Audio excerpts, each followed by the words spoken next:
Okay, here we are. Okay.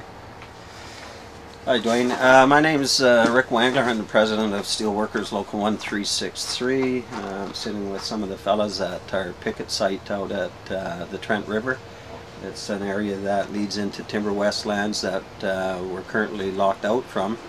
We are on strike with the rest of the industry, which is represented by FIR, which is Forest Industry Relations, Island Timberlands, and Interfor.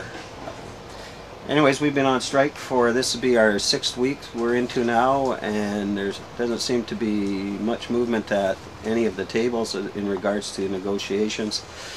Probably our biggest issue is around safety and shifting.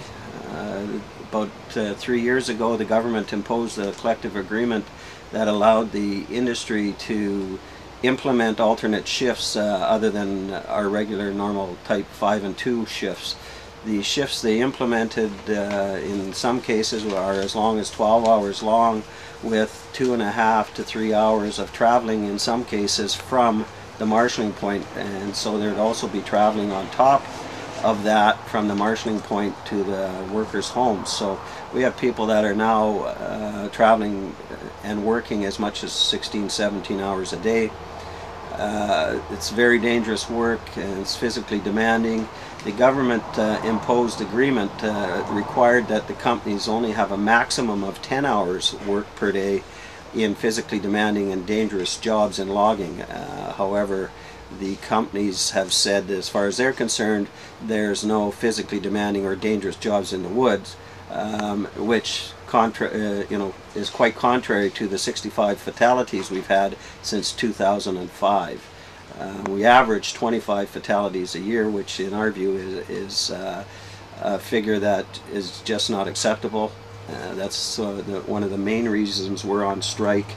It's something that has to be changed, and the companies so far have said they like what they got and they plan on keeping it. So obviously you can see there's a major problem between the union and the company on that issue.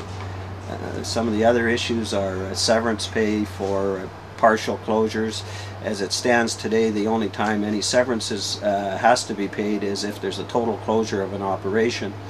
And in many cases we end up arguing about whether it's a total closure or whether it's a partial closure. What companies do is they'll leave 1 or 2 people working and say it's not a closure until all the seniority retention runs out, and then at that point they'll call it a closure and pay the 2 people. So we're suggesting that if there's a real downsizing of people from a particular operation and they're never going to be coming back, that those people should be entitled to severance, and currently they're not, which is less than employment standards, what's required there. So we're saying that again, it wouldn't be something that is just because of a up or down in a market or because of a winter or summer layoff. It would be where the company is actually downsizing the operation permanently, and there was going to be permanent layoffs. So that's a fairly significant issue for us. Also, contracting out, it's been an issue. We are probably half the size as far as union operations as we used to be, and the companies have taken a very aggressive approach to contracting out the operations, specifically non-union. And in fact, many of their contracts that they bid out, it's a requirement that they are non-union. We think that's shouldn't be a requirement. Could potentially be a violation of employment rights for workers. Workers have the right to belong to a union, and if they choose to be in a union, it shouldn't preclude them from, or their employer from, being able to get contracts. So those are some of the key issues. It isn't about money. You know, we've put a proposal out there that would put us in parity with what the interior is getting, and for the most part it seems the companies don't seem to have a problem with that. It's really about the shifting is the big one, and what it means in regards to safety and people's home lives and that type of thing. So that's kind of an outline of where we're at.